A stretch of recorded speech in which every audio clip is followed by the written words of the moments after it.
So it was really important to us that this harvest meal would align with the tenets of the Climate Kitchen. Plant forward, whole product utilization, respect for habits and preferences, low waste, and sourcing things as locally and regionally as possible. Some of the most relevant data that we have to work with is the impact of meat-intensive agriculture on the climate. So instead of doing a whole roasted bird, we decided that we would stuff whole roasted pumpkins for our main dish, and instead we would take the turkey and use just a drumstick and turn that into an appetizer.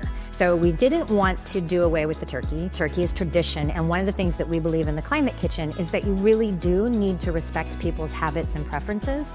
If we want to try to change behaviors, we still need to accommodate what people's expectations are. So we've made this beautiful turkey rillette. It allows you to use a small amount of meat to cook it down, to mix it with kind of unctuous fatty ingredients so it makes a spread, and then we serve just a little tiny piece of it on some cornmeal cakes that are inspired by our beautiful New England environment and the ingredients that we grow here. What I find really exciting about this meal is that we get a chance to revisit what a showpiece dish looks like. And so thinking about how we could use something like a pumpkin, that goes along with our region, it goes along with the Abenaki heritage in Vermont.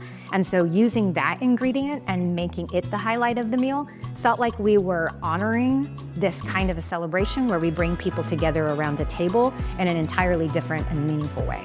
This harvest dinner was a really great example of, okay, we have this set of beliefs, what do they look like when we enact them? So I think that that's what the Climate Kitchen right now is really wonderful for, changing behaviors, changing our cooking practices, thinking about our interactions with the food system in an entirely different way so that we start moving toward kitchens of the future and meals of the future.